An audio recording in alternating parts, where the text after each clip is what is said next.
Life, it appears, was a beach vacation for people at the International Mint Conference in Mexico last year.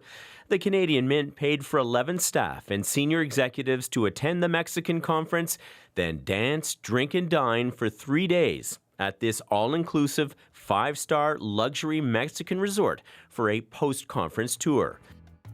This just the latest in a series of authorized trips that have cost the public purse hundreds of thousands of dollars. The Fifth Estate examined the Mint's travel expenses over the last 4 years. That trip to the conference in Mexico, plus the post-conference trip to the beach resort, cost the Mint at least $60,000. But that trip wasn't a one-off. There were conferences and post-conference trips to Thailand, Australia, and Vienna. Travel and hotels for those trips cost the Crown Corporation at least $160,000. One of the people on that trip to Mexico was Ian Bennett. All this spending took place on his watch when he was president of the Mint. After repeated requests for an interview were unanswered, we showed up at Bennett's home in Ottawa. Mr. Bennett. Hi, excuse me. I'm Mark Kelly from CBC Television. How are you? He says the conferences were used for networking, adding under his watch, the Mint's business boomed. Some expenses from the Mint. And its revenues went from $500 million to $3.5 billion in 7 years. The number of employees rose. The dividend increased tenfold. So you think it was money that was well spent? Yeah, was it the best? Who knows? I mean, you can always second guess things in retrospect, but I think it was there to make money, and by the evidence of the corporation's results, it did. But it wasn't just the Mint staff who went on these trips. Spouses could attend as well, according to the Mint's policy. Just ask Jim Love. The former chairman was appointed by the Harper government to oversee the Mint. He took his wife to Australia for a conference in 2010, Vienna for another in 2012. Their business class tickets alone for these two conferences cost the Crown Corporation $38,000.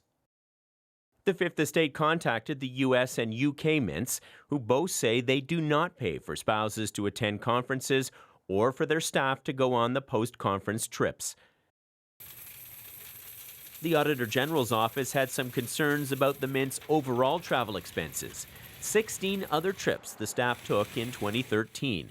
Auditors found the Mint staff rarely showed itemized receipts or explained why the costs of these trips were justified.